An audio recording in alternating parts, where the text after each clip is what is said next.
Angin malam Agustus menyelinap masuk melalui celah jendela kamar kami yang sengaja kubiarkan sedikit terbuka. Aku suka suaranya.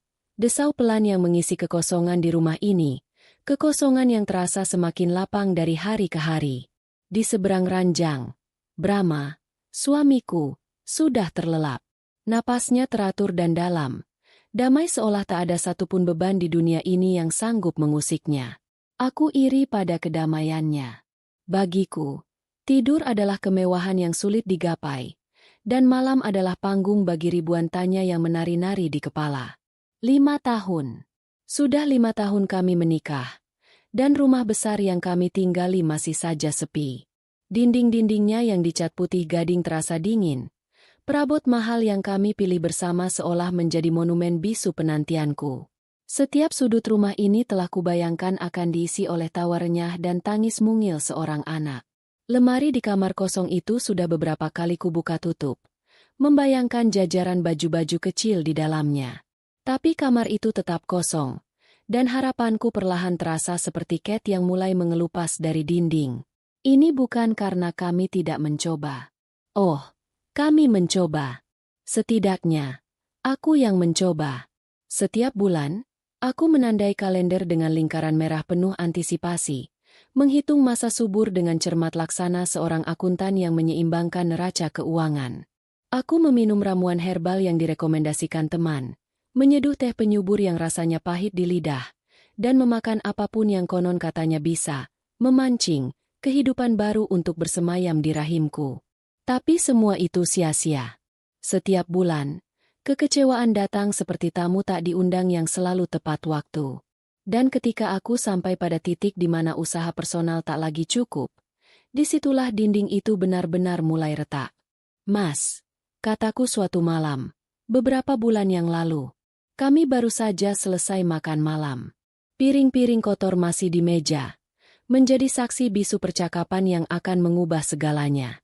Aku lihat ada klinik fertilitas baru di dekat kantor. Ulasannya bagus. Bagaimana kalau akhir pekan ini kita coba konsultasi? Brahma tidak mengangkat kepalanya dari ponsel. Jarinya masih sibuk menggulir layar yang berpendar. Nanti saja, ya, sayang. Jawabnya, nadanya datar, tanpa emosi. Kita coba alami dulu. Kata orang, kalau terlalu dipikirin, malah nggak jadi. Alasan yang sama. Selalu alasan yang sama. Aku menarik napas panjang, mencoba menahan getar pada suaraku. Mas, kita sudah mencoba, alami, selama hampir 5 tahun.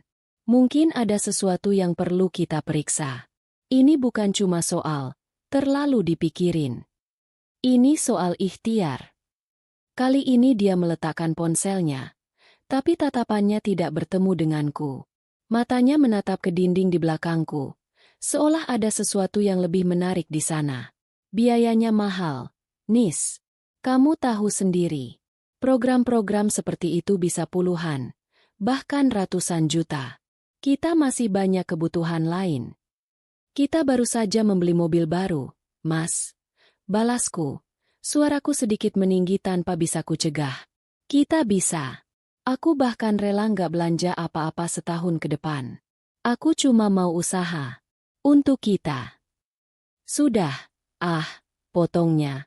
Kini dengan nada sedikit jengkel. Jangan mulai lagi. Aku capek. Baru pulang kerja. Dia bangkit.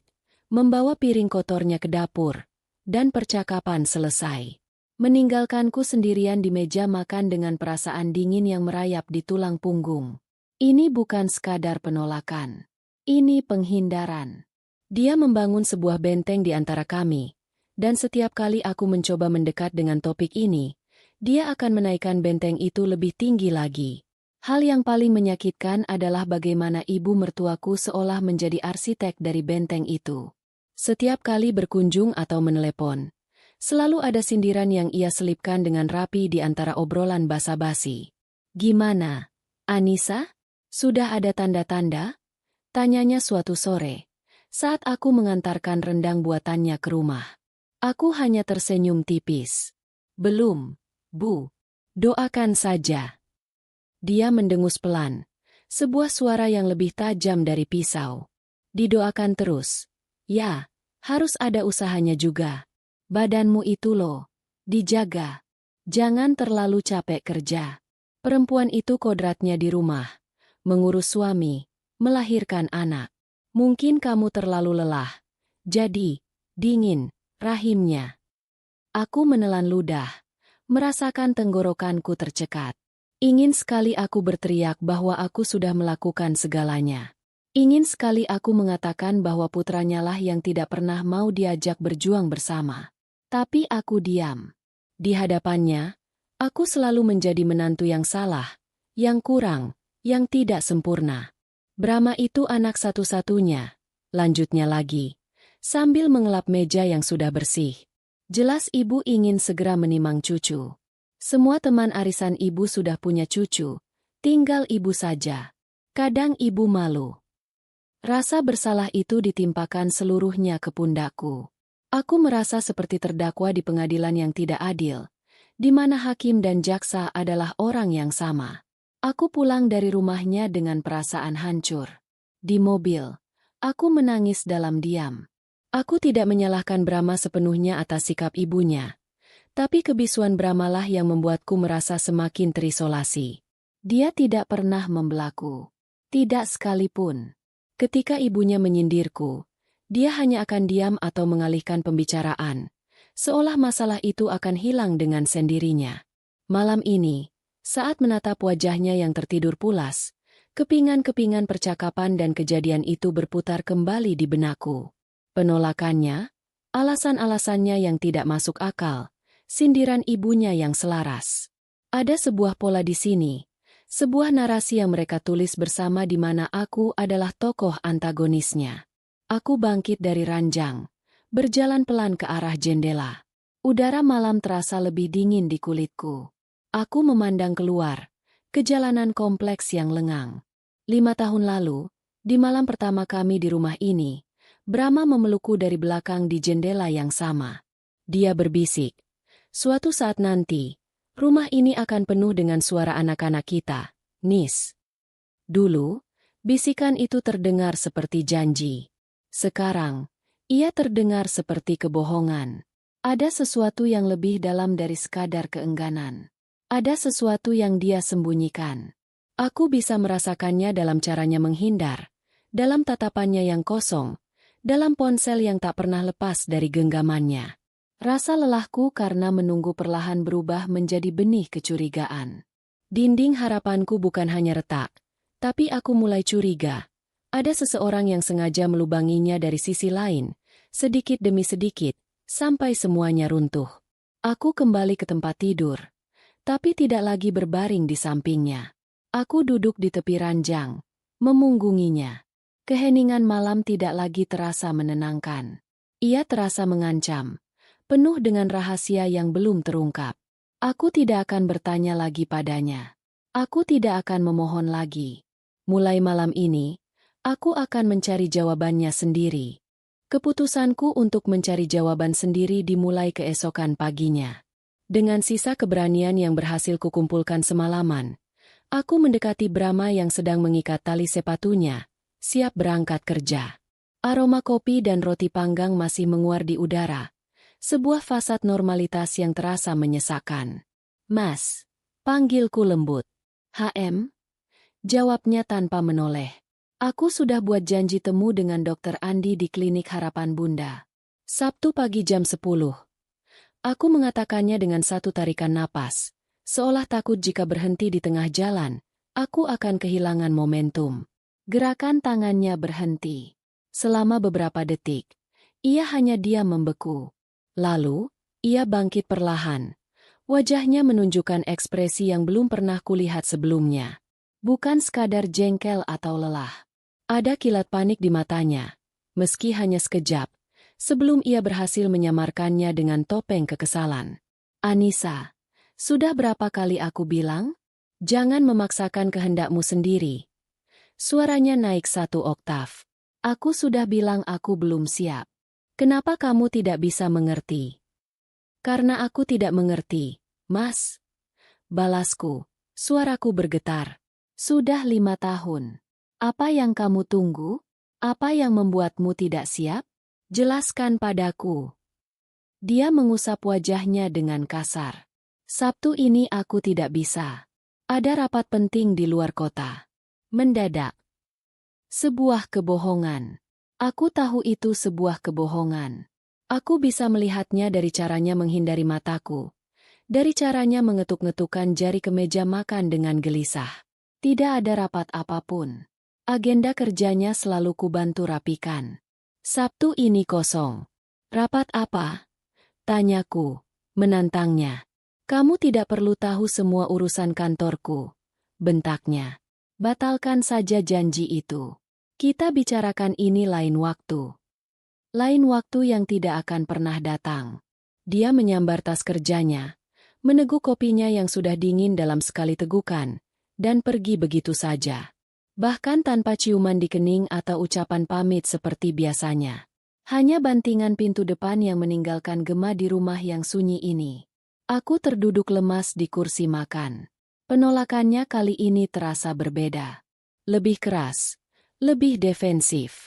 Seolah aku baru saja menyentuh sarafnya yang paling sensitif. Dan sejak hari itu, perilaku Brahma berubah drastis. Dia menjadi semakin jauh. Semakin tertutup. Ponselnya, yang dulu hanya benda biasa, kini menjadi perpanjangan tangannya. Benda itu selalu dalam mode senyap. Layar menghadap ke bawah jika diletakkan di meja, dan selalu ikut dengannya kemanapun, termasuk ke kamar mandi. Beberapa kali aku memergokinya tersenyum sendiri saat menatap layar ponselnya. Senyum yang bukan untukku. Senyum yang sudah lama tidak kulihat ditujukan padaku. Ketika ia menyadari kehadiranku, senyum itu akan langsung lenyap, digantikan oleh ekspresi datar. Jika ada telepon masuk, ia akan bergegas ke balkon atau ke halaman belakang untuk menjawabnya. Suaranya pelan, nyaris berbisik. Alasan lembur menjadi semakin sering. Senin, rapat evaluasi. Selasa, bertemu klien penting. Kamis, menyelesaikan laporan mendadak. Aku berhenti memasak makan malam untuknya. Untuk apa? Masakanku hanya akan berakhir dingin di atas meja, menemaniku makan sendirian dalam keheningan yang memekakan telinga. Kecurigaanku semakin diperkuat oleh sikap ibu mertuaku. Anehnya, di tengah hubunganku dengan Brahma yang semakin dingin, sang ibu justru terdengar lebih ceria. Sinismenya padaku memang tidak berkurang, tapi saat ia berbicara dengan Brahma di telepon, nadanya terdengar ringan dan penuh harapan. Suatu sore, aku sedang merapikan tanaman di teras ketika aku mendengarnya berbicara dengan Brahma melalui telepon dari ruang keluarga. Pintu kaca sedikit terbuka, membuat suaranya terbawa angin. Ya bagus kalau begitu. Kamu harus tegas. Jangan lembek. Ikuti saja kata ibu. Ujar suara di seberang telepon, yang kutahu pasti adalah miliknya. Aku berhenti. Berpura-pura memeriksa daun yang layu. Sabar ya, nak. Semua akan indah pada waktunya. Pilihan ibu tidak pernah salah. Kamu tahu itu. Pilihan ibu? Kalimat itu menusuk telingaku. Pilihan apa? Siapa yang dipilih? Dadaku terasa sesak. Dunia di sekelilingku seolah menyempit. Selama ini aku berpikir bahwa ibu mertuaku hanya kecewa karena aku belum memberinya cucu. Tapi kalimat itu menyiratkan sesuatu yang lain. Ini bukan tentang kekecewaan. Ini tentang sebuah rencana. Sebuah agenda tersembunyi di mana aku jelas bukan bagian darinya. Aku mulai menyusun ulang kepingan-kepingan puzzle di kepalaku. Sindiran-sindirannya yang terus-menerus, desakannya agar Brahma, tegas. Dan sekarang, kalimat tentang pilihan ibu. Semua ini bukan serangan acak. Ini adalah kampanye sistematis untuk membuatku terlihat buruk, untuk membenarkan sesuatu yang sedang mereka persiapkan di belakangku. Malam itu, didorong oleh gelombang amarah dan sakit hati yang baru, aku melakukan sesuatu yang belum pernah kulakukan sebelumnya. Aku menunggu Brahma tertidur lelap, lalu dengan tangan gemetar, aku mengambil ponselnya dari atas nakas. Jantungku berdebar begitu kencang. Aku takut suaranya bisa membangunkannya. Aku mencoba beberapa kombinasi kata sandi. Tanggal lahirku. Gagal. Tanggal lahirnya. Gagal. Tanggal pernikahan kami. Gagal. Aku hampir menyerah ketika aku teringat sesuatu. Plat nomor mobil pertamanya. Sebuah mobil tua yang selalu ia banggakan. Aku mengetikkan kombinasinya. Terbuka. Seketika, perutku terasa mulas. Aku membuka galeri fotonya. Tidak ada yang aneh. Hanya foto-foto pekerjaan dan beberapa swafoto lama kami. Lalu aku membuka aplikasi pesan instan. Ada puluhan percakapan. Kebanyakan dari grup kerja dan teman-temannya. Mataku menelusuri daftar nama, mencari sesuatu yang janggal. Dan di sanalah ia. Sebuah nama, Rania, dengan foto profil seorang perempuan berambut panjang, tersenyum manis ke arah kamera. Tidak ada riwayat obrolan. Kosong. Seolah semua percakapan mereka selalu dihapus. Ini aneh. Siapa yang akan menyimpan kontak seseorang tanpa riwayat obrolan sama sekali? Kecuali jika mereka ingin menyembunyikan sesuatu? Rasa dingin menjalari tubuhku. Aku tidak menemukan bukti konkret. Tidak ada pesan mesra atau foto berdua. Tapi justru kekosongan itulah yang paling berteriak. Kekosongan yang disengaja. Kekosongan yang dijaga dengan rapi. Aku meletakkan kembali ponsel itu di tempatnya semula. Persis seperti posisi sebelumnya. Aku kembali ke sisiku di ranjang. Tapi mataku tetap terbuka lebar menatap langit-langit yang gelap. Bisikan di balik punggungku kini memiliki nama. Rania. Dan bisikan itu didalangi oleh orang yang seharusnya menjadi ibu keduaku. Aku tidak lagi merasa sedih. Kesedihan telah menguap. Meninggalkan residu amarah yang dingin dan tajam. Aku bukan lagi korban yang menunggu nasib. Aku adalah seorang perempuan yang dikhianati, dan aku akan mencari tahu kebenarannya, sampai ke akarnya. Permainan petak umpet mereka akan segera berakhir. Beberapa hari setelah malam penemuan nama, Rania, rumah kami berubah menjadi medan perang sunyi. Aku adalah seorang mata-mata di wilayahku sendiri. Setiap gerak-gerik Brahma, setiap dering ponselnya, setiap kebohongan kecil yang keluar dari mulutnya, kini kucatat dalam benakku dengan presisi seorang analis. Aku tetap menjalankan peranku sebagai istri. Aku membuatkannya kopi di pagi hari, menanyakan harinya di sore hari, dan tersenyum ketika ia berbicara. Tapi senyumanku tak lagi mencapai mata. Itu adalah topeng yang kubangun dengan susah payah. Sebuah kamuflase untuk menyembunyikan badai yang bergolak di dalam diriku. Dia tidak merasakan perbedaannya. Atau mungkin, dia tidak peduli. Dia terlalu sibuk dengan dunianya yang lain. Dunia rahasia yang kubangun dari serpihan-serpihan petunjuk. Sebuah nama tanpa riwayat obrolan, dan bisikan konspirasi dari ibunya sendiri. Aku tahu aku membutuhkan lebih. Aku butuh sesuatu yang nyata. Sesuatu yang bisa kupegang.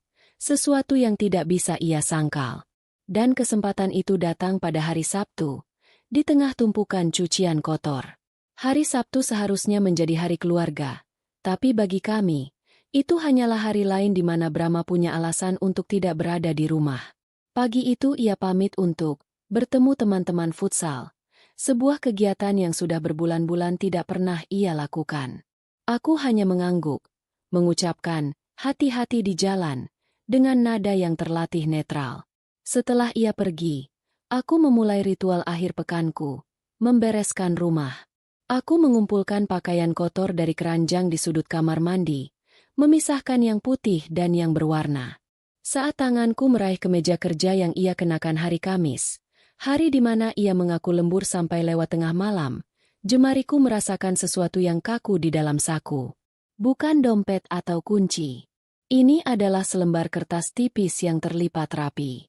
Dengan jantung yang mulai berdebar tak menentu, aku menariknya keluar. Sebuah struk pembayaran. Mataku langsung tertuju pada nama yang tercetak di bagian atas. La Fuedor Rooftop Grill. Sebuah restoran yang aku tahu sangat mahal, tempat yang sering muncul di unggahan para selebriti Instagram. Aku pernah menunjukkannya pada Brahma setahun yang lalu. Berharap kami bisa merayakan ulang tahun pernikahan kami di sana. Jawabannya waktu itu, terlalu mahal, sayang. Kita makan di rumah saja. Lebih romantis. Romantis. Kata itu terasa seperti empedu di mulutku. Aku menelusuri detail pada struk itu. Tanggalnya cocok. Kamis, 2 hari yang lalu. Jamnya, pukul 21.47. Mataku terpaku pada daftar pesanan. Wagyu steak, medium rare, 1. Pan searet salmon, 1. Bottle of red wine, Chateau Margaux, 1. Dan di bagian bawah, Lava Cak Fortu, 1. Ini bukan makan malam bisnis. Ini bukan pertemuan dengan klien laki-laki. Ini adalah makan malam romantis untuk 2 orang. 2 orang yang memesan hidangan penutup untuk dinikmati bersama. Tanganku gemetar. Kertas tipis itu terasa seperti sebilah pisau yang mengiris telapak tanganku. Rasa dingin yang familiar itu kembali menjalar. Tapi kali ini lebih pekat, lebih beku. Ini dia. Bukti fisik dari kebohongannya. Aku tidak menangis. Anehnya, air mataku seolah sudah kering. Yang kurasakan adalah gelombang mual yang naik dari perutku. Aku terduduk di lantai yang dingin, di antara tumpukan pakaian kotor, memegang bukti pengkhianatan di tanganku. Semua penolakannya untuk pergi ke dokter, semua alasannya yang terdengar logis, kini runtuh di hadapan selembar kertas ini. Dia tidak punya uang untuk program bayi tabung, tapi dia punya uang untuk sebotol anggur mahal dengan wanita lain. Setelah beberapa lama, rasa mual itu surut, digantikan oleh sesuatu yang lain. Sebuah ketenangan yang menakutkan. Aku harus tahu lebih banyak. Aku bangkit, menyimpan struk itu baik-baik di dalam laci meja riasku, di bawah tumpukan perhiasan yang jarang kupakai. Aku berjalan ke ruang kerja Brahma. Ruangan itu rapi, berbau kertas dan aroma maskulin yang khas darinya. Aku duduk di kursinya yang empuk, merasakan sisa-sisa kehadirannya di sana. Dengan tangan yang sudah tidak gemetar lagi, aku menyalakan laptopnya. Layar meminta kata sandi. Aku mengetikkan kombinasi huruf dan angka yang kuingat dari plat nomor mobil lamanya. Berhasil. Jantungku berdetak kencang saat kursor berkedip di layar. Pertama, aku membuka riwayat perambannya. Aku mengetikkan nama restoran, La Fue d'Or. Dan di sanalah ia. Riwayat pencarian pada hari Kamis sore, lokasi La Fue d'Or Jakarta, menu La Fue d'Or, reservasi La Fue d'Or. Dia telah merencanakannya. Ini bukan pertemuan dadakan. Kemudian, aku beralih ke media sosial. Aku membuka halaman Facebooknya. Tidak ada yang mencurigakan. Lalu, Instagram. Aku mengetikkan nama itu di bilah pencarian. Rania. Puluhan, bahkan ratusan akun muncul. Aku menambahkan nama kota kami. Daftarnya menyusut. Mataku mencari foto profil yang sama dengan yang kulihat di aplikasi pesannya. Dan aku menemukannya. Rania Adline. Akunnya tidak dikunci. Jemariku terasa dingin saat menggulir lini masanya. Foto-fotonya indah. Dia tampak seperti perempuan yang bahagia, dikelilingi banyak teman, sering bepergian. Aku merasa seperti penyusup, mengintip kehidupan orang yang telah mencuri kehidupanku. Aku terus menggulir ke bawah, mencari tanggal yang cocok dengan struk di tanganku. Dan kemudian, mataku berhenti. Sebuah foto yang diunggah 2 hari yang lalu. Foto selfie Rania. Dia tersenyum cerah. Latar belakangnya adalah pemandangan kota dari ketinggian pada malam hari, persis seperti pemandangan dari restoran rooftop itu. Dia mengenakan gaun merah yang elegan. Di depannya ada segelas anggur merah. Keterangan fotonya berbunyi, malam yang sempurna untuk mengakhiri hari yang sempurna. Merasa sangat diberkati. Kilauan. Perutku kembali bergejolak. Aku membaca kolom komentar. Seorang temannya menulis, "Wih, cantiknya. Makan malam sama siapa nih?" Jawaban Rania hanya satu. Sebuah emoji mengedip genit. Rasa sakit itu begitu tajam, begitu nyata, hingga aku harus memegang dadaku. Tapi aku belum selesai. Aku harus tahu segalanya. Aku terus menggulir ke bawah, melewati foto-foto liburannya, foto-foto wisudanya, Sampai aku menemukan sebuah foto yang diunggah sekitar 6 bulan yang lalu. Foto sebuah acara keluarga besar. Arisan keluarga. Sepertinya. Rania berdiri di tengah, diapit oleh orang tuanya. Dan di sampingnya, dengan senyum paling lebar dan paling bangga yang pernah kulihat, berdiri ibu mertuaku. Tangan sang ibu melingkari bahu Rania dengan posesif, dengan keakraban yang tidak pernah ia tunjukkan padaku. Mereka tampak begitu dekat, begitu alami. Dan keterangan di bawah foto itu, yang ditulis oleh Rania, menghancurkan sisa-sisa hatiku menjadi debu. Bersama keluarga dan calon ibu mertua kesayangan. Hati merdua. Duniaku berhenti berputar. Napasku tercekat di tenggorokan. Calon ibu mertua kesayangan. Jadi begitu. Jadi ini permainannya. Bisikan ibu mertuaku di telepon. Pilihan ibu tidak pernah salah. Kini bergema di kepalaku dengan makna yang mengerikan. Rania bukan sekadar selingkuhan. Dia adalah calon penggantiku. Sebuah proyek yang dirancang dan direstui oleh ibu mertuaku sendiri.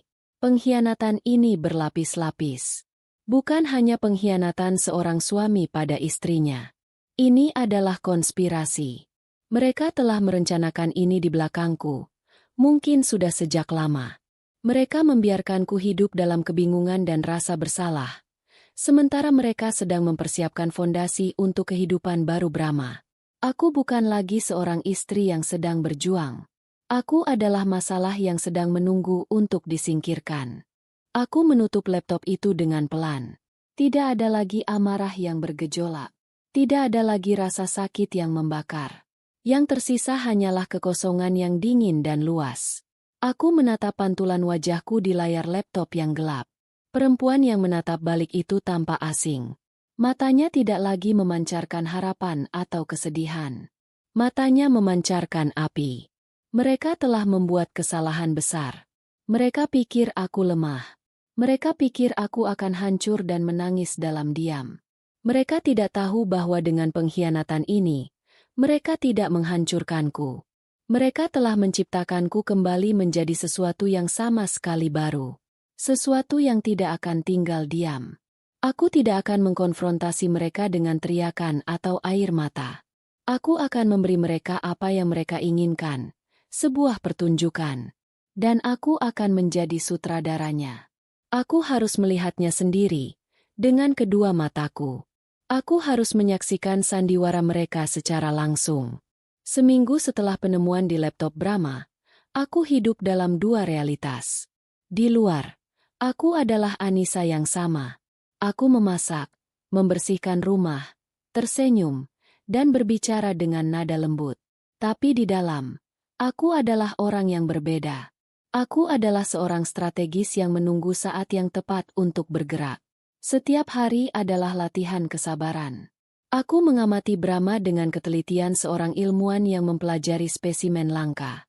Aku mencatat polanya, kebohongannya, dan momen-momen di mana matanya bersinar karena pesan teks yang baru masuk. Kesempatan itu akhirnya tiba pada Jumat malam berikutnya. Aku ada makan malam sama klien penting malam ini. Sayang, mungkin pulang agak larut, katanya sambil menyemprotkan parfum ke lehernya. Parfum mahal yang kubelikan untuk ulang tahunnya tahun lalu. Ironisnya membuatku ingin tertawa. Dia mengenakan kemeja biru terbaiknya, yang selalu kusetrika dengan hati-hati. Dia tampak tampan dan bersemangat. Semangat yang tidak pernah ditunjukkannya untukku. Oh, ya? Klien dari mana? Tanyaku, sambil merapikan kerah kemejanya, sebuah gestur intim yang terasa hampa. Tanganku terasa dingin di kulitnya. Dari Singapura. Proyek besar. Jawabnya cepat, sedikit terlalu cepat. Matanya menghindari tatapanku. Kamu nggak usah tungguin aku, ya? Langsung tidur saja. Aku hanya tersenyum. Baik, Mas. Hati-hati di jalan. Saat mobilnya keluar dari gerbang, aku tidak berdiam diri. Aku tidak menangis. Aku langsung berganti pakaian. Aku memilih gaun hitam sederhana, riasan tipis, dan mengikat rambutku dengan rapi. Aku harus terlihat biasa, tidak mencolok. Aku mengambil kunci mobilku, dompet, dan ponsel. Malam ini, aku akan menjadi penonton di barisan paling depan untuk pertunjukan pengkhianatan mereka. Aku mengemudi dengan tenang, menyusuri jalanan Jakarta yang ramai di Jumat malam.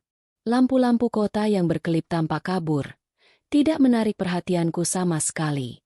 Pikiranku terfokus pada satu tujuan, La Fue d'Or. Aku tidak tahu pasti apakah mereka akan ke sana lagi, tapi instingku, yang kini setajam silet, mengatakan ya. Tempat itu adalah panggung mereka. Dan benar saja. Aku memarkir mobilku di seberang jalan, di area yang agak gelap, memberiku pemandangan sempurna ke lobi restoran yang bermandikan cahaya keemasan. Jantungku berdebar, bukan karena gugup, tapi karena antisipasi. Aku seperti seorang pemburu yang telah menunggu mangsanya keluar dari persembunyian. 15 menit kemudian, mobil Brahma berhenti tepat di depan lobi. Seorang pelayan membukakan pintu untuknya. Dia melangkah keluar, tampak percaya diri. Dia tidak langsung masuk, melainkan berdiri menunggu sambil memeriksa ponselnya. Beberapa saat kemudian, sebuah taksi berhenti di belakang mobilnya. Pintu taksi terbuka, dan Rania melangkah keluar. Dia cantik, harus kuakui. Gaunnya pas di badan, rambutnya yang panjang tergerai indah. Dia tersenyum pada Brahma, senyum yang centil dan penuh kemenangan. Brahma menyambutnya, dan untuk sesaat, tangannya terulur seolah ingin merangkul pinggang Rania, tapi ia menahannya di detik terakhir. Mungkin sadar mereka berada di tempat umum. Mereka masuk bersama, menghilang di balik pintu kaca. Aku tetap di mobilku. Aku tahu ini belum selesai. Ada satu pemain utama lagi yang belum tiba. 10 menit kemudian, sebuah mobil sedan hitam yang sangat kukenali berhenti di lobi. Itu mobil ibu mertuaku.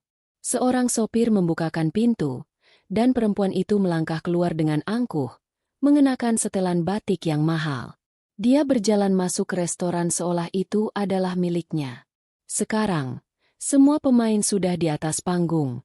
Aku menarik napas dalam-dalam, menguatkan hatiku. Aku keluar dari mobil, menyeberang jalan, dan masuk ke gedung yang sama.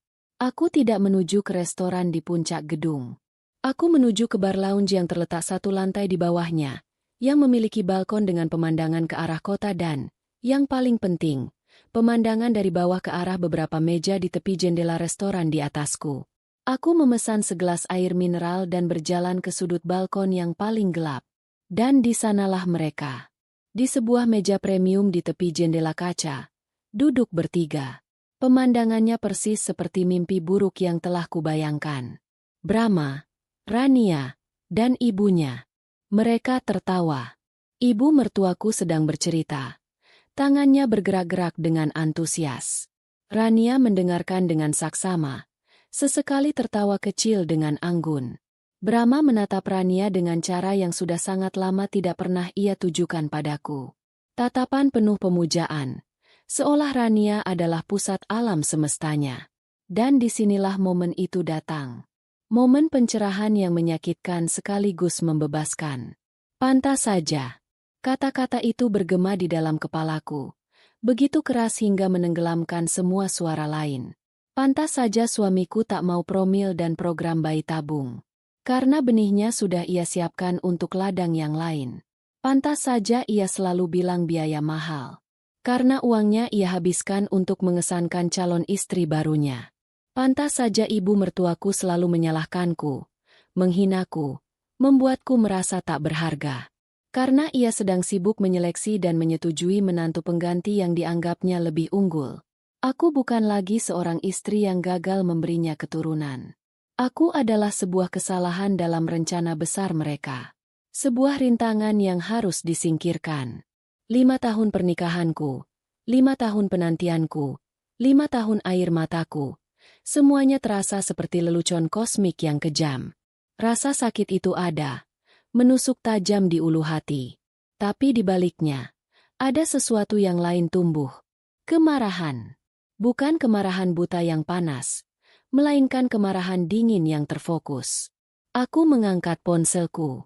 Tanganku stabil, Tidak gemetar sama sekali. Klik. Aku mengambil foto mereka bertiga, tertawa di bawah cahaya lampu gantung yang mewah. Ibu mertuaku sedang memegang tangan Rania di atas meja. Klik. Aku memperbesar gambar. Fokus pada wajah Brahma saat ia menatap Rania. Tatapan cinta yang palsu karena diberikan di atas fondasi kebohongan. Klik. Aku mengambil beberapa foto lagi dari berbagai sudut. Setiap foto adalah bukti. Setiap foto adalah amunisi. Setiap foto adalah tiket kebebasanku. Aku tidak perlu melihat lebih lama lagi. Aku sudah mendapatkan apa yang kubutuhkan. Aku meletakkan beberapa lembar uang di atas meja untuk membayar air mineralku. Lalu berbalik dan berjalan pergi.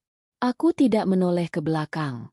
Saat aku mengemudi pulang, air mata tidak jatuh. Aku merasa anehnya kosong, tapi juga kuat. Mereka pikir aku tidak tahu apa-apa. Mereka pikir aku bodoh, naif, dan terlalu sibuk meratapi rahimku yang kosong untuk menyadari pengkhianatan mereka. Mereka meremehkanku. Malam itu, aku tiba di rumah kami yang terasa asing. Aku berjalan ke kamar tidur kami, tempat Brahma dan aku berbagi ranjang selama 5 tahun. Aku memandang sekeliling, ke foto pernikahan kami di dinding, ke barang-barangnya yang berserakan. Aku tidak merasakan apa-apa. Tidak ada nostalgia, tidak ada kesedihan. Hanya ada kejelasan yang mutlak. Pernikahan ini sudah mati. Sudah lama mati. Aku hanya baru saja menerima sertifikat kematiannya malam ini. Aku duduk di tepi ranjang, membuka galeri ponselku, dan menatap foto ketiga orang itu. Wajah-wajah bahagia yang dibangun di atas penderitaanku. Sebuah senyum tipis dan getir tersungging di bibirku. Sandiwara ini sudah selesai. Besok adalah waktunya untuk menurunkan tirai. Dan aku yang akan melakukannya. Aku tidak tahu berapa lama aku duduk di sofa ruang tamu yang gelap itu. 1 jam. Mungkin 2 jam. Dinding di atas televisi berdetak dengan ritme yang lambat dan mantap. Setiap detiknya seolah menempa keputusanku menjadi semakin keras, semakin tajam. Aku tidak menyalakan lampu. Aku lebih suka kegelapan. Ia terasa seperti sekutu. Menyembunyikan ekspresi wajahku yang beku dan menenangkan debar jantungku yang mulai melambat menjadi irama yang dingin dan terkendali. Di sampingku, di atas meja kopi, tergeletak sebuah tas jinjing kecil. Isinya tidak banyak. Hanya beberapa helai pakaian, dompet, ponsel, dan sebuah map berisi dokumen-dokumen pentingku. Ijazah, akta lahir, paspor. Aku telah menyiapkannya dengan tenang setelah tiba di rumah. Setiap gerakan terukur dan tanpa keraguan. Ini bukan pelarian seorang istri yang histeris. Ini adalah evakuasi strategis dari zona bencana yang bernama pernikahanku. Sekitar pukul 1 dini hari, aku mendengar suara mobilnya memasuki halaman rumah. Gerbang dibuka dan ditutup dengan suara decitan yang familiar. Beberapa saat kemudian, kudengar suara kunci dimasukkan ke lubang pintu depan. Pintu terbuka. Lalu tertutup. Langkah kakinya terdengar ringan di lantai marmer. Dia mungkin sedang bersenandung pelan, puas dengan malam yang baru saja ia habiskan. Ia masuk ke ruang tamu, dan langkahnya terhenti seketika saat melihat siluetku di sofa. "Loh, Anissa? Kok belum tidur?" Suaranya terdengar kaget, tapi masih berusaha terdengar santai. Ia meraba dinding, mencari saklar lampu. "Jangan," kataku. Suaraku terdengar asing, bahkan untuk telingaku sendiri. Serak dan tanpa emosi. "Biarkan saja gelap." Ia terdiam, mungkin mencoba mengukur suasana. Dalam kegelapan, aku bisa merasakan kegelisahannya yang mulai tumbuh. "Kamu kenapa? Ada masalah?" Aku tertawa kecil. Tawa yang kering dan tanpa humor. "Masalah? Tidak ada, Mas. Aku rasa, semua masalah justru baru saja selesai." Aku meraih ponselku di atas meja. Dengan satu usapan jari, layarnya menyala, memancarkan cahaya dingin ke wajahku. Aku menggesernya di atas permukaan meja kayu yang licin, mendorongnya ke arahnya. Ponsel itu berhenti tepat di hadapannya. Di layar, Terpampang dengan jelas foto mereka bertiga. Brahma, Rania, dan ibunya. Sebuah potret keluarga bahagia yang palsu. Keheningan yang menyusul terasa berat. Seolah udara di dalam ruangan mengental menjadi jeli. Aku bisa mendengar napasnya yang tertahan. Aku melihat siluetnya membungkuk, mengambil ponsel itu. Cahaya dari layar menerangi wajahnya, dan aku bisa melihat segalanya. Matanya yang melebar karena syok. Mulutnya yang sedikit terbuka. Warna yang perlahan terkuras dari kulitnya, meninggalkannya pucat pasi di bawah cahaya buatan itu. Ini apa, Nis? Suaranya tergagap. Sebuah pertanyaan bodoh. Menurutmu apa? Balasku, masih dengan nada yang sama datarnya. Ini nggak seperti yang kamu pikirkan. Kalimat klise itu akhirnya keluar dari mulutnya. Kalimat andalan setiap pengkhianat yang tertangkap basah. Aku bisa jelaskan. Jelaskan? Aku berdiri, bergerak perlahan mengitarinya seperti seekor predator. Apa yang mau kamu jelaskan? Mau jelaskan kenapa kamu menolak setiap ajakanku untuk promil? Mau jelaskan kenapa kamu bilang tidak punya uang untuk bayi tabung, tapi sanggup membeli sebotol anggur yang harganya jutaan untuknya? Atau kamu mau jelaskan kenapa ibumu, selama bertahun-tahun, menjadikan aku samsak emosionalnya, membuatku percaya bahwa akulah sumber masalahnya? Setiap kalimatku adalah sebuah tuduhan, dan aku melihatnya tersentak mundur dengan setiap kata. Dia tidak punya jawaban. Wajahnya adalah kanvas kosong dari rasa panik dan bersalah. Aku tidak butuh penjelasanmu, Mas. Lanjutku. Kini berdiri tepat di hadapannya. Aku cuma punya satu pertanyaan. Satu saja. Kenapa? Dia menatapku. Matanya memohon. Anissa, aku. Kenapa? Desaku lagi. Suaraku sedikit naik, menuntut. Kenapa kamu tidak ceraikan saja aku dari dulu? Kenapa kamu harus menyeretku dalam kebohongan ini selama 5 tahun? Membiarkanku menangis setiap bulan. Membiarkanku menyalahkan tubuhku sendiri, membiarkanku merasa seperti perempuan gagal. Kenapa kamu sekejam itu? Air mata akhirnya menggenang di matanya. Air mata penyesalan seorang pengecut. Aku tidak bermaksud. Kamu tidak bermaksud? Aku tertawa lagi, lebih keras kali ini. Kamu dan ibumu merencanakan ini semua di belakangku. Menjadikan perempuan itu calon istrimu sementara aku masih sah istrimu. Kamu pikir aku ini apa? Brahma? Boneka? Pengisi waktu sampai kandidat yang lebih baik datang. Dia terdiam. Kalah telak. Tidak ada lagi pembelaan yang bisa ia utarakan. Dalam keheningan yang mencekam itu, aku meraih ponselku dari tangannya yang lemas. Aku membuka daftar kontak dan menekan satu nama. Ibu mertua. Aku menyalakan mode pengeras suara dan meletakkan ponsel itu kembali ke atas meja. Nada sambung berbunyi 2 kali sebelum diangkat. Halo, Brahma? Gimana? Kamu sudah sampai rumah? Suara perempuan di seberang sana terdengar ceria. Selamat malam, Bu. Sapaku dengan dingin. Terjadi jeda sesaat. Keceriaan di suaranya langsung menguap. Anissa? Kenapa kamu yang menelepon? Saya hanya ingin mengucapkan selamat secara langsung. Kataku, rencana Ibu dan Brahma untuk mencarikan aku pengganti sepertinya berjalan dengan sangat lancar. Saya lihat sendiri tadi. Rania gadis yang cantik. Pilihan Ibu memang hebat. Keheningan di seberang telepon terasa tegang. Aku tahu aku telah memojokkannya.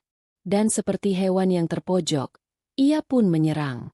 Oh, jadi kamu akhirnya sadar diri juga. Suaranya terdengar tajam dan penuh kemenangan. Bagus. Memang seharusnya begitu. Buat apa Brahma mempertahankan perempuan mandul sepertimu? Kamu tidak bisa memberikan saya cucu. Tidak bisa melanjutkan keturunan keluarga. Rania jelas jauh lebih baik. Dia dari keluarga terpandang, sehat, dan yang paling penting, dia subur. Kata-kata itu, yang diucapkan dengan begitu banyak kebencian, adalah paku terakhir di peti mati pernikahanku. Aku melirik Brahma. Dia hanya berdiri mematung, menunduk, tidak berani menatapku. Dia membiarkan ibunya menghinaku, sama seperti yang selalu ia lakukan. Aku mengambil napas dalam-dalam, merasakan kelegaan yang aneh menyelimutiku. Semuanya sudah terungkap. Tidak ada lagi area abu-abu. Terima kasih atas kejujurannya, Bu, kataku dengan tenang. Lalu tanpa menunggu jawaban, aku mematikan teleponnya. Aku menatap Brahma. Laki-laki yang pernah kucintai dengan segenap jiwa.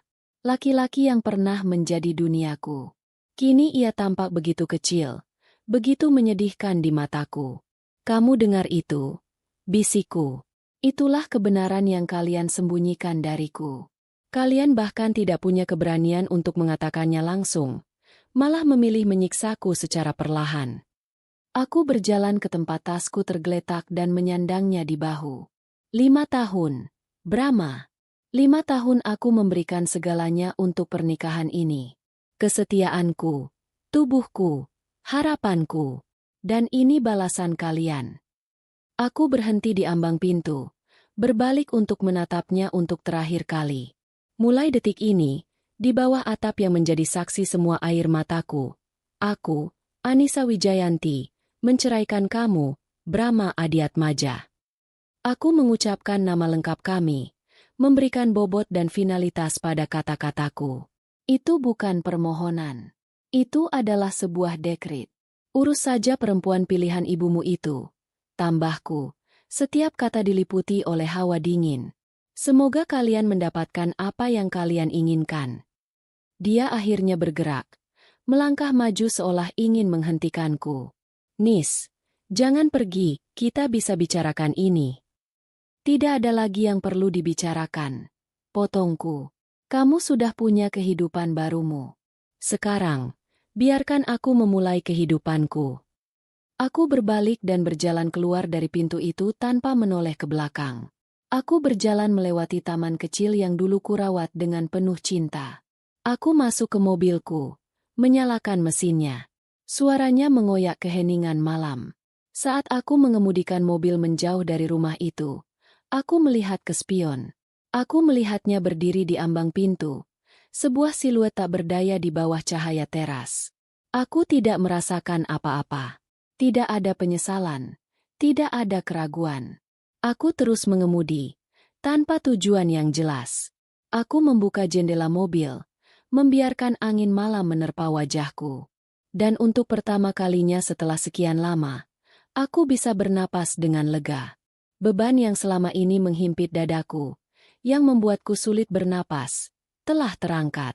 Aku memang terluka. Ya, luka ini akan membekas selamanya. Tapi untuk pertama kalinya dalam 5 tahun, aku merasa bebas. Jalanan di depanku gelap dan tak pasti, tapi itu adalah jalananku sendiri. Dan itu sudah lebih dari cukup. Malam itu aku tidak pulang ke rumah orang tuaku.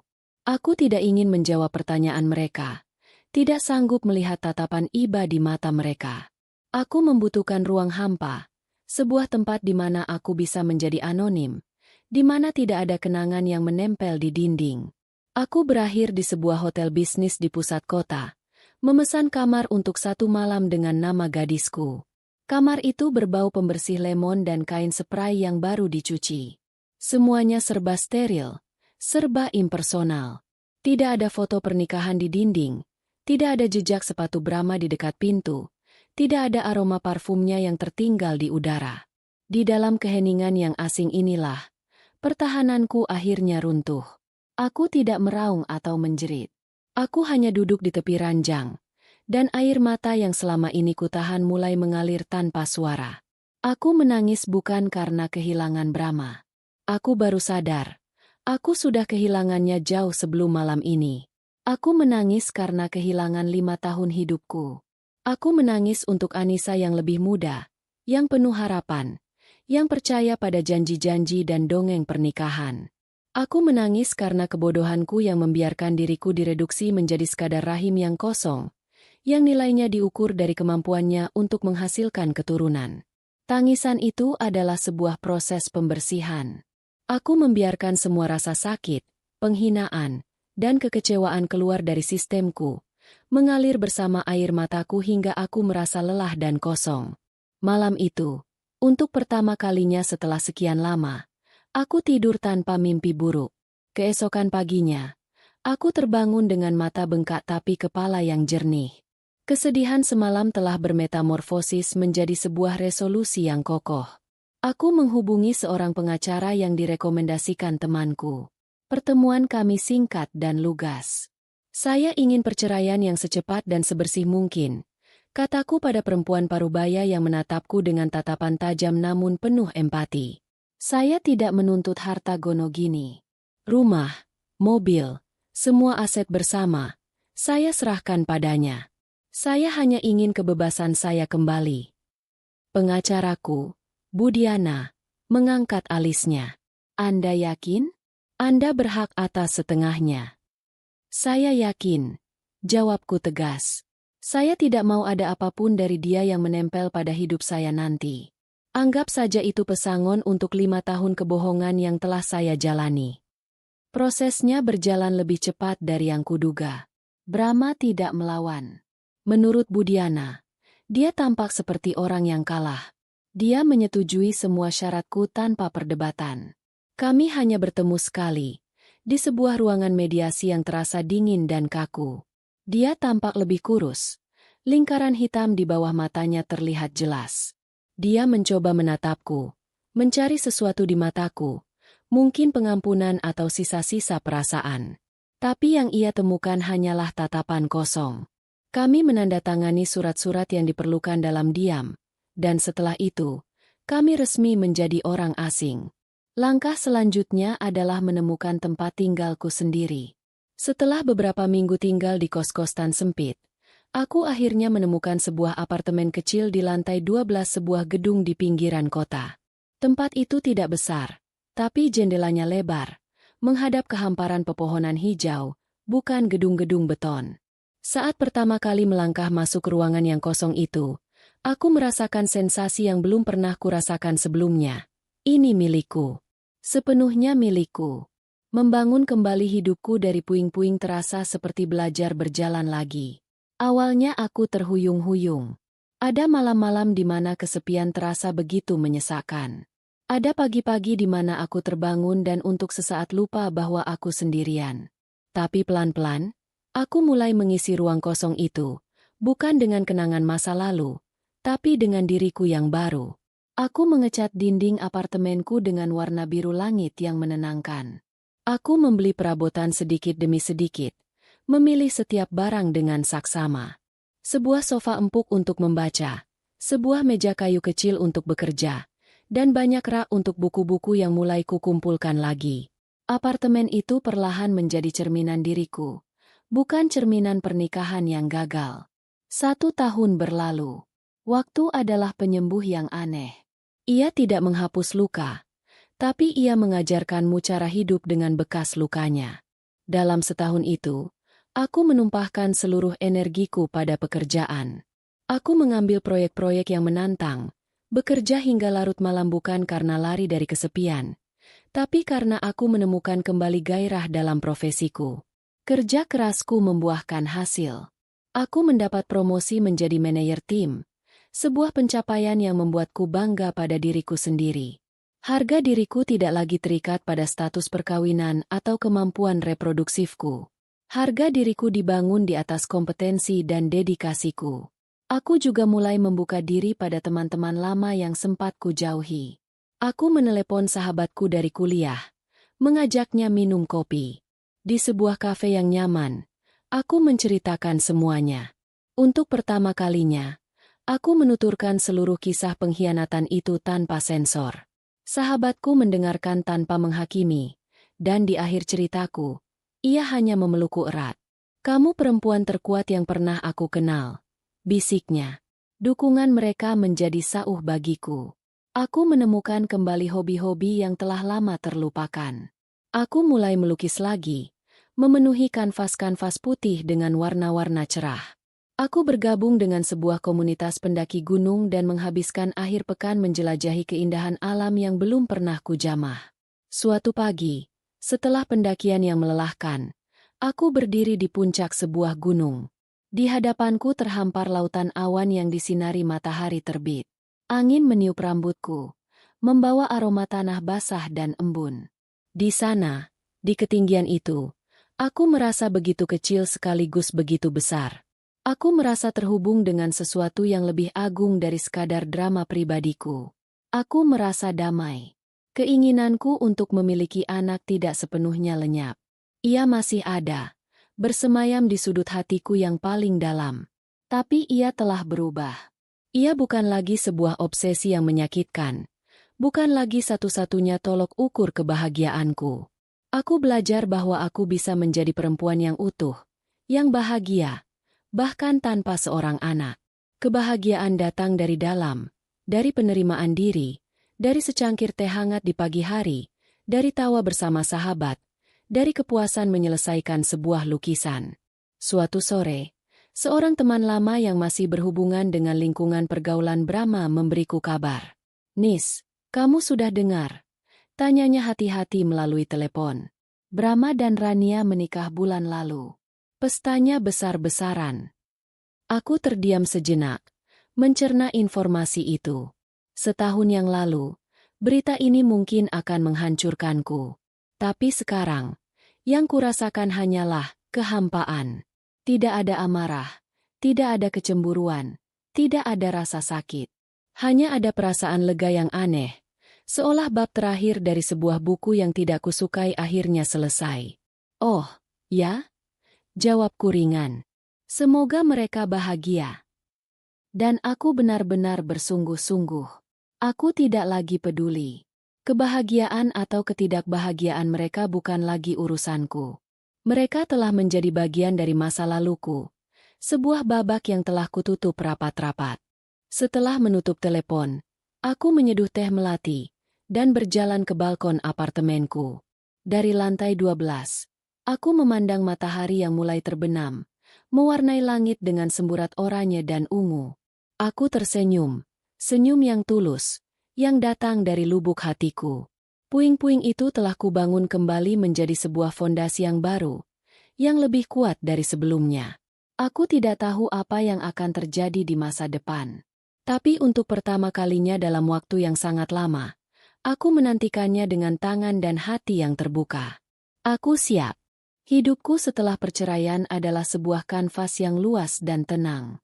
Aku telah melukisnya dengan warna-warna kemandirian, kedamaian, dan penemuan kembali diriku. Aku tidak sedang mencari cinta. Aku bahkan tidak yakin apakah aku masih percaya pada hal itu. Aku sudah merasa utuh dengan diriku sendiri, dan itu sudah lebih dari cukup. Tapi takdir, rupanya, punya selera humor dan waktu yang unik. Aku bertemu dengannya di tempat yang paling tidak terduga, sekaligus paling masuk akal, di tengah jalur pendakian yang berlumpur di kaki gunung gede. Komunitas pendakianku mengadakan acara pendakian bersama. Aku, yang biasanya lebih suka mendaki dalam kelompok kecil, memutuskan untuk ikut serta. Saat itu, di tengah perjalanan, tali sepatuku terlepas. Ketika aku berjongkok untuk membenarkannya, aku sedikit kehilangan keseimbangan di tanah yang licin. Sebelum aku sempat tergelincir, sebuah tangan yang kokoh dan mantap memegang lenganku, menstabilkanku. "Hati-hati, jalurnya agak licin di sini," kata sebuah suara yang tenang dan dalam. Aku mendongak dan melihat sepasang mata yang teduh menatapku. Pemiliknya adalah seorang pria yang belum pernah kulihat sebelumnya di komunitas ini. Dia tidak setampan Brahma dalam artian konvensional yang klimis dan necis. Kulitnya sedikit gelap terbakar matahari. Ada beberapa kerutan halus di sudut matanya yang menunjukkan ia sering tersenyum, dan perawakannya tegap, memancarkan aura ketenangan dan keandalan. "Terima kasih," kataku, sedikit malu. "Saya kurang fokus." "Tidak apa-apa," jawabnya sambil tersenyum. Senyumnya tulus, tidak dibuat-buat. "Saya Arya. Sepertinya baru pertama kali lihat Mbak ikut acara besar begini." "Anissa," balasku. "Iya, biasanya saya lebih suka yang sepi." Percakapan kami berlanjut sepanjang sisa pendakian. Arya ternyata adalah seorang arsitek lanskap yang juga seorang pendaki berpengalaman. Dia berbicara dengan penuh gairah tentang pekerjaannya, tentang bagaimana ia merancang taman dan ruang terbuka hijau untuk membawa alam lebih dekat ke perkotaan. Dia lebih banyak bertanya tentangku, tentang pekerjaanku, tentang lukisanku yang kusebutkan sekilas. Dia pendengar yang baik. Dia tidak memotong, tidak mencoba mendominasi percakapan. Dia memberiku ruang untuk bercerita, dan untuk pertama kalinya setelah sekian lama, aku merasa didengarkan. Di puncak gunung, saat kami semua beristirahat sambil menikmati pemandangan, dia duduk tidak jauh dariku. Dia tidak banyak bicara, hanya menawariku sebotol air dan sepotong coklat. Kami memandang lautan awan di bawah kami dalam keheningan yang nyaman. Bersamanya, sunyi tidak terasa canggung. Sunyi terasa damai. Hubungan kami tidak dimulai dengan ledakan kembang api, melainkan tumbuh perlahan seperti tunas yang kokoh. Dimulai dari ajakannya untuk minum kopi setelah pendakian.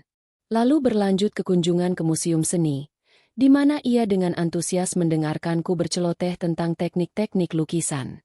Dia bahkan menemaniku berburu kanvas dan cat di sebuah toko peralatan seni tua di pojok kota, sesuatu yang Brahma anggap sebagai buang-buang waktu.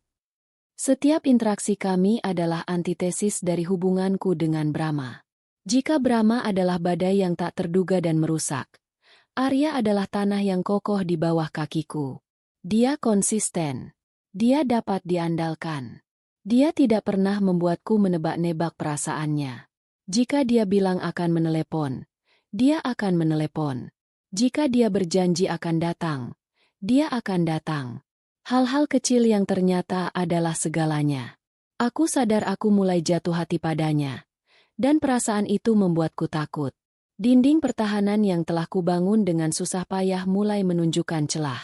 Sebagian diriku ingin lari, kembali ke zona nyaman kesendirianku di mana tidak ada yang bisa menyakitiku.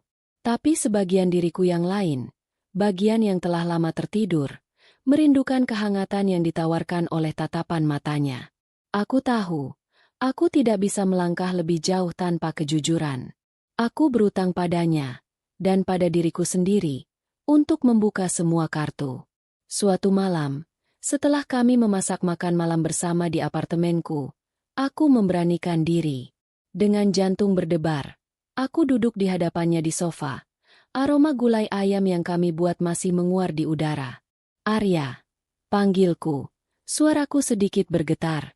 Ada sesuatu yang harus kamu tahu tentang masa laluku. Dia meletakkan cangkir tehnya, menatapku dengan perhatian penuh. Ya. Aku menarik napas panjang. Lalu aku menceritakan semuanya. Tentang pernikahanku yang 5 tahun. Tentang perjuanganku yang sia-sia untuk memiliki anak. Tentang pengkhianatan Brahma dan ibunya. Tentang bagaimana aku merasa hancur dan tidak berharga. Aku menumpahkan semua rasa sakit dan bekas luka yang selama ini kusimpan rapat-rapat. Membiarkannya melihat bagian diriku yang paling rapuh dan paling rusak. Aku tidak menangis, tapi suaraku syarat dengan emosi yang tertahan. Selama aku bercerita, Arya tidak menyela. Dia hanya mendengarkan. Matanya tidak pernah lepas dari wajahku. Tatapannya tidak menunjukkan rasa kasihan, yang paling kutakuti. Tatapannya menunjukkan pemahaman. Ketika aku selesai, keheningan menyelimuti kami. Aku menunduk, tidak berani melihat reaksinya. Aku setengah berharap dia akan berdiri dan pergi, memutuskan bahwa bebanku terlalu berat untuk ia tanggung. Tapi dia tidak pergi. Sebaliknya, ia menggeser duduknya lebih dekat, dan dengan lembut meraih tanganku. Tangannya hangat dan kuat, membungkus jemariku yang dingin. Terima kasih sudah mempercayaiku dengan ceritamu, Anissa, katanya pelan.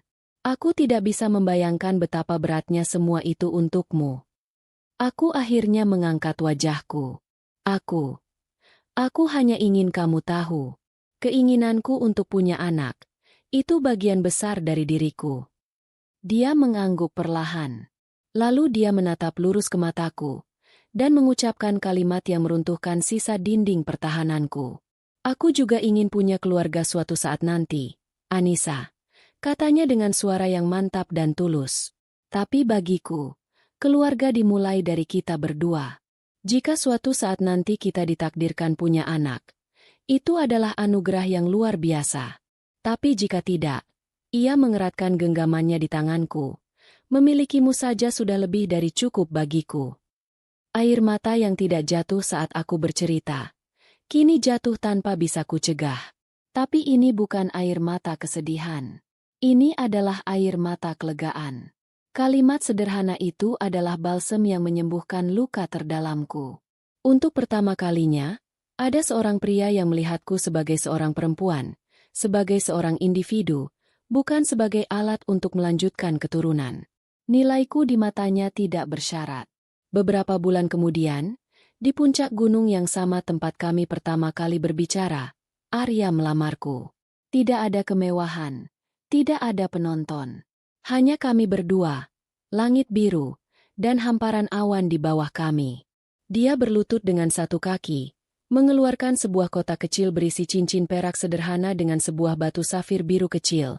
Warnanya mengingatkanku pada warna langit hari itu. "Anissa," katanya, matanya berkaca-kaca. "Aku tidak bisa menjanjikan kehidupan yang sempurna tanpa badai. Tapi aku berjanji akan selalu menjadi tempatmu berteduh, memegang payung untukmu, dan menemanimu menanti pelangi setelahnya. Maukah kamu membangun masa depan bersamaku?" Di tengah hembusan angin gunung yang sejuk, dikelilingi oleh keagungan alam, aku mengucapkan, "Ya," dengan hati yang meluap oleh kebahagiaan yang tenang dan pasti. Badai dalam hidupku telah berlalu.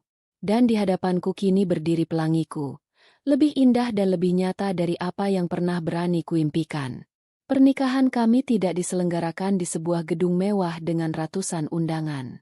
Kami memilih sebuah taman botani di dataran tinggi, sebuah tempat yang terasa dekat dengan langit. Di bawah naungan sebuah pohon beringin tua yang kokoh, dikelilingi hanya oleh keluarga dan sahabat terdekat, aku dan Arya mengikat janji. Aku mengenakan gaun putih sederhana, dan di rambutku terselip setangkai bunga edelweiss yang Arya petikan untukku, dengan izin pengelola. Tentunya, dari pendakian terakhir kami. Saat Arya mengucapkan ijab kabul dengan satu tarikan napas yang mantap, aku menatap wajahnya yang serius namun damai. Aku tidak merasakan kegugupan seperti dulu. Yang kurasakan adalah sebuah ketenangan yang dalam, seolah jiwaku telah menemukan dermaga untuk berlabuh. Keluarga Arya menyambutku dengan tangan terbuka. Ibunya memelukku erat setelah akad, berbisik di telingaku. "Selamat datang di keluarga kami, Nak. Kami sangat bahagia memilikimu." Pelukannya hangat dan tulus, sebuah dunia yang berbeda dari sentuhan dingin dan tatapan menghakimi yang pernah kuterima. Bulan-bulan pertama pernikahan kami adalah sebuah simfoni kebahagiaan yang tenang. Kami menyatukan dua kehidupan menjadi satu dengan mudah, seolah kami memang potongan puzzle yang ditakdirkan untuk bersama. Apartemen kecilku, yang dulu menjadi benteng kesendirianku, kini menjadi rumah kami yang penuh tawa. Kadang kami menghabiskan malam minggu hanya dengan membaca buku berdampingan di sofa, atau mencoba resep baru yang kami temukan di internet dan berakhir dengan dapur yang berantakan dan perut yang kenyang. Topik tentang anak sesekali muncul dalam percakapan kami, tapi selalu dengan cara yang ringan dan alami. "Nanti kalau kita punya anak laki-laki, harus aku ajari cara membuat simpul tali yang benar," kata Arya suatu kali sambil membereskan peralatan mendakinya. Atau ketika kami melihat keluarga kecil di taman, aku akan berkata, "Lucu, ya. Semoga kita juga dikasih kesempatan nanti." "Pasti," jawab Arya sambil merangkulku. "Tapi kalaupun harus menunggu, aku tidak keberatan. Punya waktu lebih lama berdua denganmu saja sudah untung besar." Keyakinannya yang tak goyah, penekanannya bahwa aku sudah lebih dari cukup, perlahan-lahan melucuti semua kecemasan yang tersisa dalam diriku. Aku berhenti melacak siklusku. Aku membuang semua aplikasi kesuburan dari ponselku. Aku berhenti melihat setiap nyeri perut sebagai pertanda kegagalan. Untuk pertama kalinya dalam hidup dewasaku, aku membiarkan tubuhku bekerja dengan sendirinya, tanpa tekanan, tanpa ekspektasi. Aku menyerahkan semuanya pada Tuhan dan takdir. Dan di saat aku benar-benar sudah melepaskannya, keajaiban itu datang.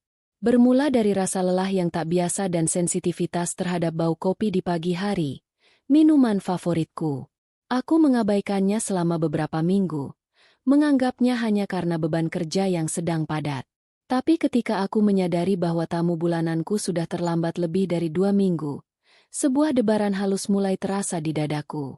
Debaran yang berbeda, bukan debaran cemas, melainkan debaran penuh harap yang ragu-ragu.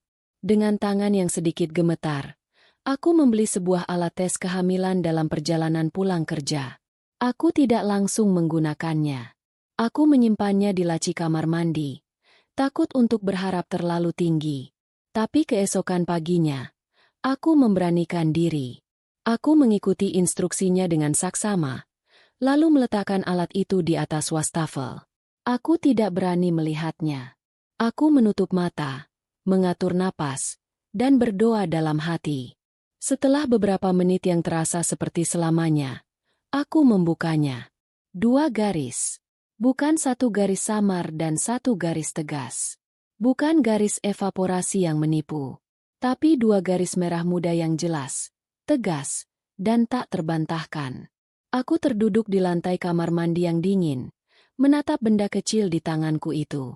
Air mata mulai menggenang, lalu jatuh membasahi pipiku. Aku tertawa kecil di sela-sela isak tangisku. Ironis sekali.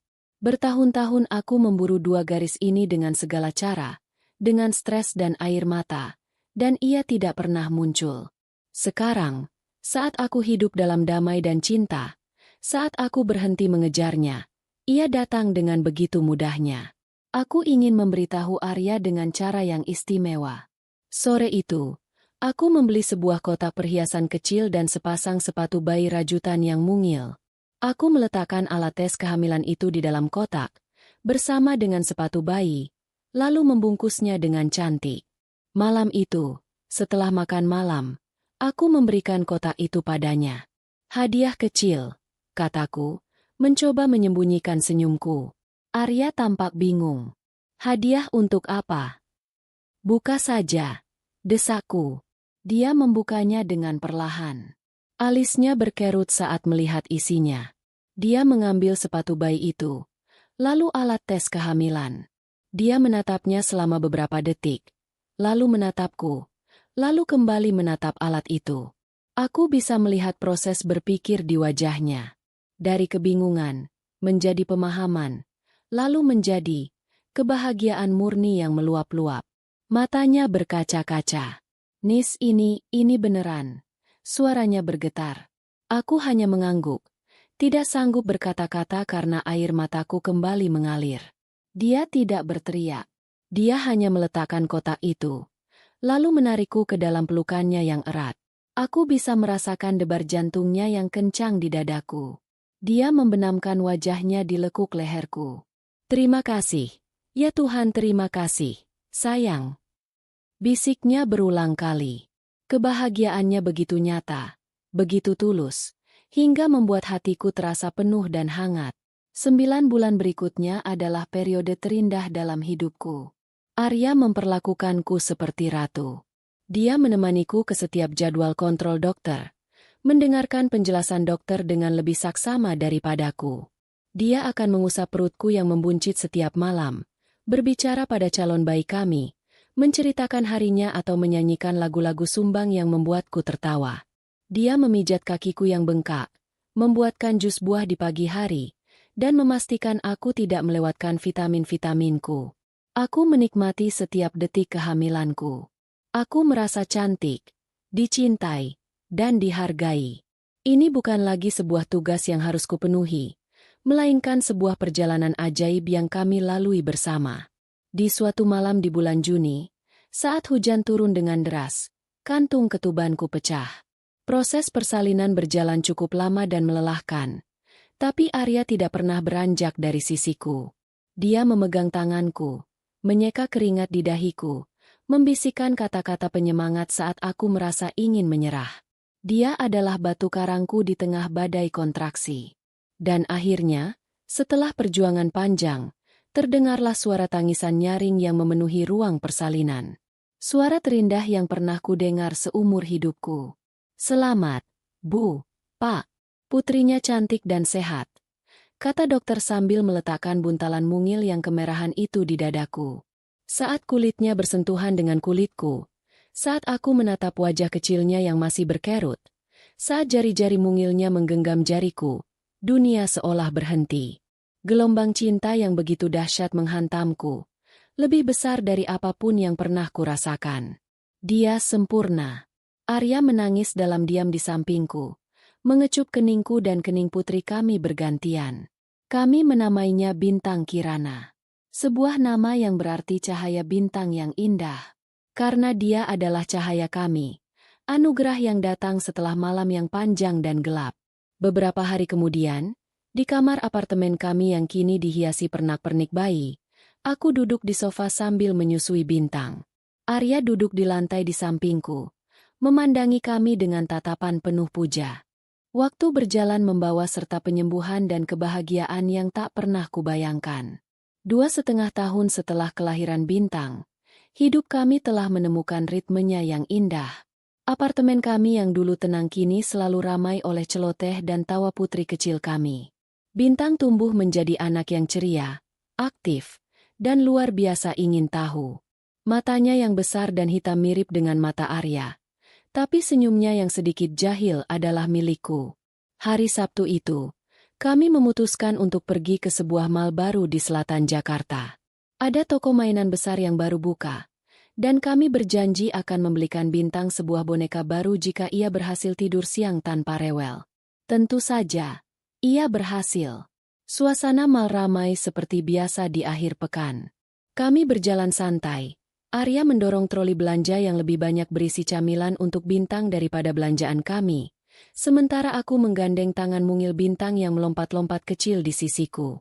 "Mama, es krim." Pekiknya saat kami melewati sebuah kedai es krim. Aku dan Arya saling berpandangan dan tertawa. "Baiklah, jagoan. 1 sendok kecil saja, ya? Rasa stroberi untuk putri papa," kata Arya, mengedipkan mata padaku. Kami duduk di salah satu bangku, menikmati es krim kami. Aku memandangi keluargaku. Arya dengan sabar menyuapi Bintang, lalu membersihkan sisa es krim di sudut bibir putri kami dengan ibu jarinya. Bintang tertawa riang, kakinya yang mungil berayun-ayun.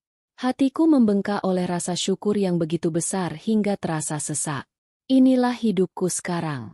Sederhana, penuh dengan momen-momen kecil yang berharga, dan sangat membahagiakan.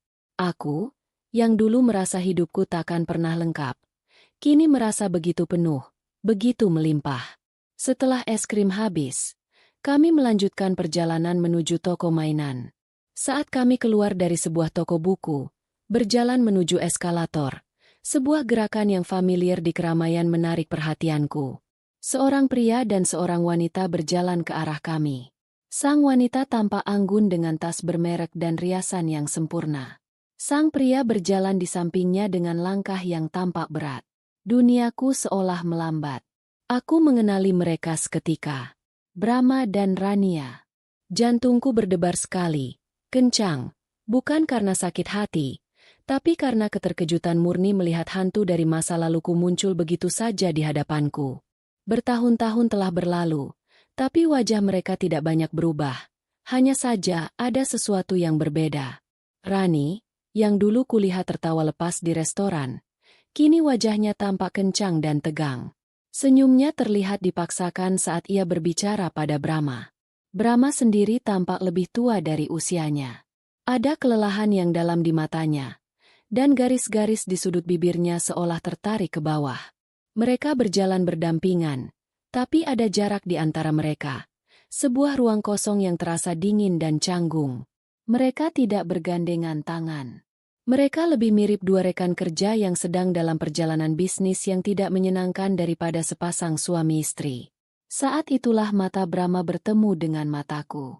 Ekspresinya berubah dalam sekejap.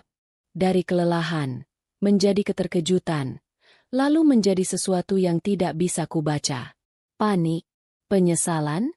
Rania, yang mengikuti arah pandang Brahma, juga melihatku. Senyum di wajahnya langsung membeku, digantikan oleh ekspresi kaku dan waspada. Tepat pada saat yang canggung itu, Bintang, yang mungkin merasakan ketegangan atau hanya bosan digandeng, melepaskan tanganku. Ia berlari kecil dan memeluk kaki Arya. "Papa, gendong," rengeknya dengan suara manjanya yang khas. Suara mungilnya memecah keheningan yang tegang. Semua mataku, mata Arya, dan yang paling penting, mata Brahma dan Rania, terarah pada putri kecilku. Arya, tanpa menyadari drama yang sedang berlangsung, tertawa dan langsung mengangkat Bintang ke dalam pelukannya. "Wah, putri papa manja sekali hari ini," katanya sambil menciumi pipi Bintang yang tembam, membuat Bintang terkikik geli. Pemandangan itu, seorang ayah yang memuja putrinya, seorang anak yang tertawa bahagia dalam dekapan ayahnya, adalah sebuah pertunjukan yang tidak pernah kami rencanakan. Itu adalah pameran kebahagiaan kami yang paling murni dan paling jujur. Aku tidak perlu melakukan apa-apa. Aku tidak perlu mengatakan apa-apa. Kebahagiaanku berbicara dengan sendirinya. Lebih nyaring dari kata-kata apapun yang bisa kuucapkan. Aku hanya berdiri di sana, tersenyum lembut pada suami dan putriku. Brahma tidak bisa mengalihkan pandangannya dari Bintang. Tatapannya adalah campuran dari begitu banyak emosi yang menyakitkan. Ada kerinduan, ada rasa iri yang tak terselubung, dan yang paling jelas, ada kekalahan telak. Dia melihat pada putriku, anak yang lahir dari rahim perempuan yang dulu ia dan ibunya sebut mandul. Dia melihat bukti hidup dari kebahagiaan yang telah ia buang. "Anissa." Suaranya keluar seperti bisikan, serak dan lemah. Sebelum aku sempat merespons, Arya, yang kini menyadari kehadiran mereka dan merasakan ketidaknyamanan di udara, secara naluriah bergerak protektif. Ia menggeser posisi Bintang di lengannya dan merangkul bahuku dengan lengannya yang bebas. Itu adalah gestur yang sederhana, namun pesannya sangat jelas. Dia milikku sekarang. Kami adalah satu kesatuan.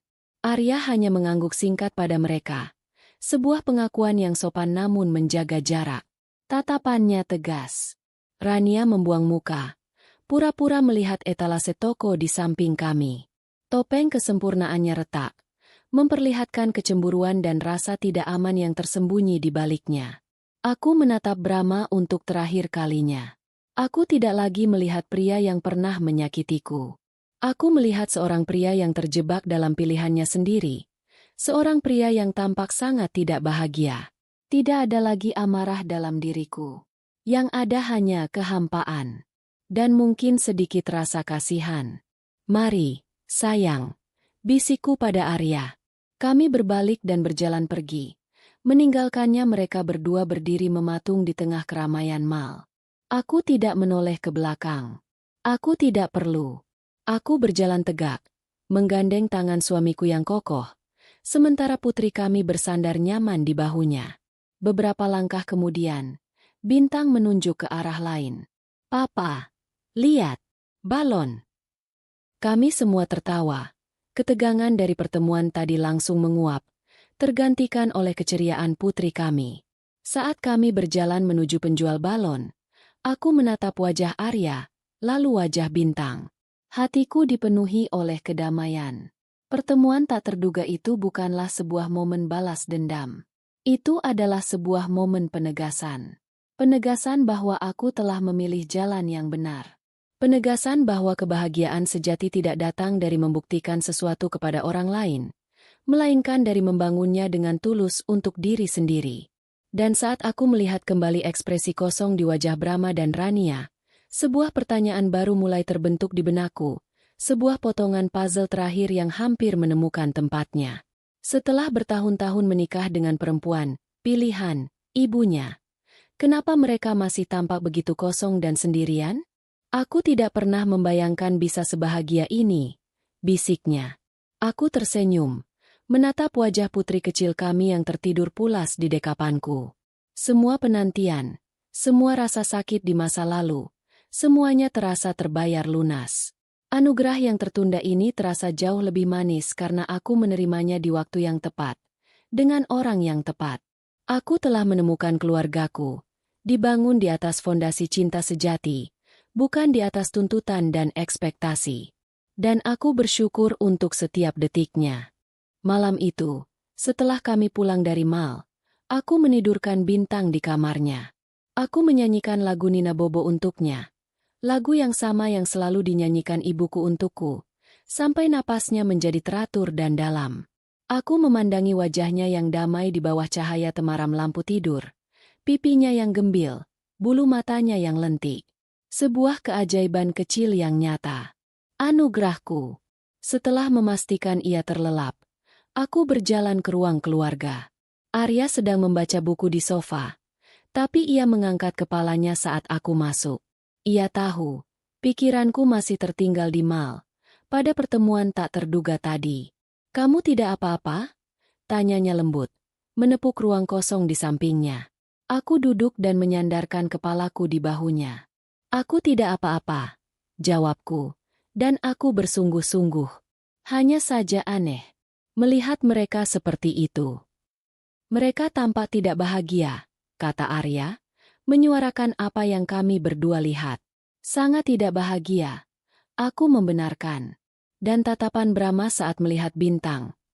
Ada kerinduan yang begitu besar di sana. Setelah bertahun-tahun menikah dengan Rania, perempuan, subur, pilihan ibunya, mereka masih sendirian. Aku terdiam sejenak. Kepingan-kepingan puzzle yang berantakan di kepalaku selama bertahun-tahun kini mulai bergerak, menyusun diri menjadi sebuah gambar yang utuh dan mengerikan. Selama ini aku pikir dia tidak mau tes kesuburan karena dia pengecut. Lanjutku pelan, lebih pada diriku sendiri. Takut kalau ternyata akulah yang bermasalah, dan dia harus menghadapinya. Tapi bagaimana jika alasannya justru sebaliknya? Arya mendengarkan dengan sabar, membiarkanku memproses pikiranku. Bagaimana jika dia sudah tahu? Bisikku, atau setidaknya, punya kecurigaan besar, bahwa masalahnya bukan padaku, tapi padanya. Penolakannya yang keras, alasan-alasannya yang tidak masuk akal, itu semua bukan untuk menghindar dari masalahku, tapi untuk menyembunyikan masalahnya sendiri. Sebuah kebenaran yang dingin dan tajam menusuk kesadaranku. Pantas saja aku mengucapkan judul ceritaku yang tak pernah tertulis itu. Pantas saja dia tidak pernah mau diajak ke dokter. Dia tidak mau kebenaran itu terungkap. Lebih mudah menjadikan aku kambing hitam, membiarkan aku dan ibunya sendiri yang menyalahkanku, daripada mengakui kekurangannya sendiri. Lebih mudah menyingkirkanku dan mencari perempuan lain dengan harapan keajaiban akan terjadi, daripada menghadapi kenyataan. Semua penderitaanku selama 5 tahun itu, semua air mata, rasa bersalah, dan perasaan tidak berharga, semuanya didasarkan pada kebohongan yang paling pengecut. Kejahatan terbesarnya bukanlah perselingkuhan itu. Kejahatan terbesarnya adalah membiarkanku memikul beban yang seharusnya menjadi miliknya. "Itu menjelaskan segalanya," kata Arya pelan. Suaranya syarat dengan amarah yang tertahan atas namaku. "Kekejaman mereka yang sebenarnya bukanlah meninggalkanmu, Anissa, tapi merusak kepercayaan dirimu dari dalam, membiarkanmu percaya bahwa kamulah yang cacat." Aku mengangguk, merasakan beban terakhir yang tak kasat mata terangkat dari pundakku. Hantu keraguan diri yang terakhir kini telah lenyap selamanya, diusir oleh cahaya kebenaran yang menyilaukan. Beberapa minggu kemudian, aku mendapatkan konfirmasi terakhirku dari sumber yang paling tidak kuduga. Aku sedang berbelanja di supermarket dekat komplek perumahan orang tuaku saat aku bertemu dengan seorang tante dari pihak keluarga jauh Brahma. Ia tampak kaget sekaligus senang melihatku. Setelah basa-basi singkat menanyakan kabar, ia mencondongkan tubuhnya lebih dekat. Suaranya berbisik penuh konspirasi. Anissa, tante dengar kamu sudah menikah lagi dan punya anak, ya? Selamat, ya. Ikut senang dengarnya," katanya. Lalu, dengan nada yang dibuat penuh simpati, ia melanjutkan, "Kasihan ya si Brahma. Tante dengar dari ipar saya. Dia sama istrinya yang sekarang itu sudah coba berobat kemana-mana. Sampai ke Penang, ke Singapura. Habis ratusan juta katanya. Tapi ya belum rezekinya juga. Ibunya si Brahma itu loh, sekarang jadi sering murung di rumah. Sedih katanya belum juga punya cucu. Duniaku tidak bergetar. Aku tidak merasakan kemenangan atau kepuasan. Yang kurasakan hanyalah sebuah ketenangan yang absolut. Jadi benar. Teoriku benar. Oh, begitu ya, Tan. Jawabku dengan nada netral. Semoga mereka segera diberi jalan terbaik. Aku pamit dengan sopan dan melanjutkan belanjaku dengan perasaan yang aneh. Ironi ini begitu sempurna hingga terasa puitis. Ibu mertuaku, yang dengan angkuhnya membuangku karena dianggap mandul, kini harus menghadapi kenyataan pahit bahwa sumber masalahnya justru berasal dari putra tunggal kesayangannya. Rania, perempuan unggul yang ia pilih, ternyata tidak mampu memberikan apa yang ia inginkan, bukan karena salah Rania, tapi karena ia salah memilih menantu laki-lakinya sejak awal. Mereka semua terjebak dalam penjara yang mereka bangun sendiri. Penjara yang dibangun dari kesombongan, kebohongan, dan kepengecutan. Aku membayangkan kehidupan mereka sehari-hari. Rania yang hidup di bawah tekanan untuk hamil, Brahma yang hidup dengan rasa malu dan kebohongan, dan ibu mertuaku yang hidup dalam penyesalan dan kekecewaan. Betapa melelahkannya. Malam itu, aku menceritakannya pada Arya. Dia hanya memelukku. Mereka menuai apa yang mereka tanam, bisiknya. Dan kamu berhak mendapatkan semua kebahagiaan di dunia ini. Dan aku memang bahagia. Kebahagiaanku tidak terletak pada penderitaan mereka. Kemenanganku bukanlah karena melihat mereka gagal. Kemenanganku ada di sini, di dalam rumah kami yang hangat. Cerita ini berakhir di suatu minggu sore yang cerah. Aku, Arya, dan Bintang sedang berada di taman belakang rumah baru kami. Sebuah rumah kecil dengan halaman rumput yang kami beli setahun yang lalu. Arya sedang mengajari Bintang cara menendang bola. Dan tawa putri kami yang melengking memenuhi udara sore. Aku duduk di teras, dengan secangkir teh hangat di tangan, memandangi mereka. Memandangi suamiku yang baik hati dan jujur. Memandangi putriku yang menjadi bukti nyata bahwa aku tidak pernah rusak. Aku melihat kebahagiaan yang kubangun di atas fondasi kejujuran, rasa hormat, dan cinta tanpa syarat. Aku teringat lagi pada judul itu. Pantas saja suamiku tak mau promil. Frasa yang dulu terasa seperti sebuah pertanyaan yang menyakitkan, kini terdengar seperti sebuah kesimpulan yang membebaskan. Sebuah kasus yang telah ditutup. Arya menangkap tatapanku dari seberang halaman. Dia tersenyum. Senyum yang selalu berhasil menenangkan hatiku. Bintang berlari ke arahku, membawa bola di tangannya yang mungil, dan memeluk kakiku. Mama, main. Ajaknya. Aku meletakkan cangkir tehku, turun dari teras, dan memeluk mereka berdua. Suamiku dan putriku. Duniaku. Inilah akhir ceritaku. Bukan akhir yang penuh dengan balas dendam, melainkan akhir yang penuh dengan anugerah. Ironi yang sempurna bukanlah tentang kehancuran mereka, melainkan tentang keutuhanku. Dan aku sangat, sangat utuh.